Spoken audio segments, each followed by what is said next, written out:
Two-time Grand Slam champion, former world #1, for Australians Lleyton Hewitt is a national treasure.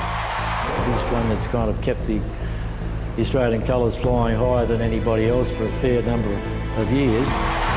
Lleyton typifies that. He epitomises, hunger. Well, Lleyton is a hero in Australia. He's, for me, I think tennis fans absolutely love him.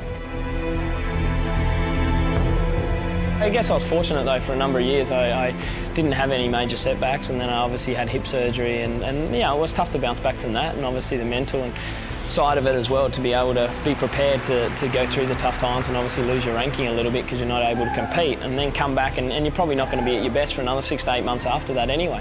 So I was prepared to do all that and do all the hard work, and obviously got better as weeks went on, and tried to play a lot of tournaments throughout 2009, and hopefully that can bounce into 2010 now.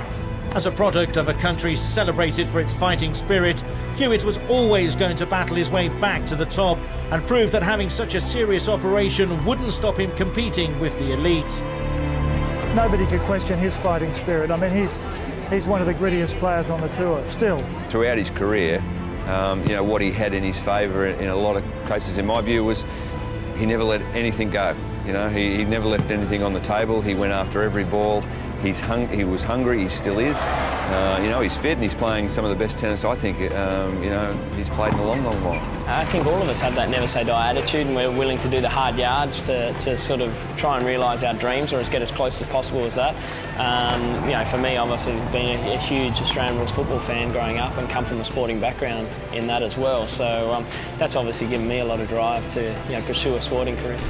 A stubborn will to win has seen Hewitt overcome adversity, but after a roller coaster career, what still motivates the 29-year-old former Wimbledon champion?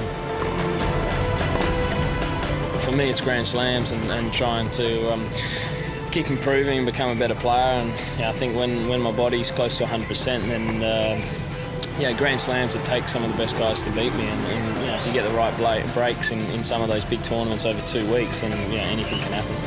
He's never been one to give up. He's always been ultra-competitive. What does the rest of 2010 hold for the Aussie battler? Well, try and stay injury-free as much as possible, and if that happens, then I think the results will take care of themselves. I'm hitting the ball well enough and training hard enough to doing all the right things, and if I keep putting myself in that position, then the ranking will obviously go up and get better, and obviously close to the top 10 again would be nice. So we'll see what happens. His career has turned full circle. Hewitt is officially back, recently beating arguably the greatest ever player on grass, Roger Federer, at the Jerry Weber Open. I'm getting towards the end of my career now, and I've just had a couple of surgeries after the Australian Open, and mentally to come back and know that I can compete at this level still, it's always tough doing all the rehab, and it seems a long way away, but I'm thrilled to be here and to have won another title this year. Another Grand Slam is a dream, but so is racking up enough points to reach November's season-ending Barclays ATP World Tour Finals in London. Masters Cup, I've been fortunate enough to win 2 of those in my career, in 2001, 2002, and it's a special event. Obviously the cream of the crop for that year, and that's what you play for, to end up in the Masters Cup at the end of the year. So it's a privilege to play in those events. I love you, Hewitt, come on! You are always #1!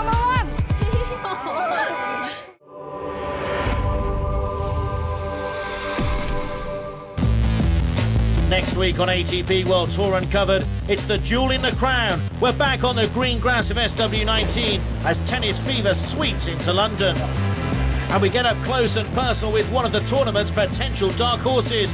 American John Isner targets a Grand Slam upset. Until then, don't forget to log on to atpworldtour.com for your 24/7 breaking news. See you next week.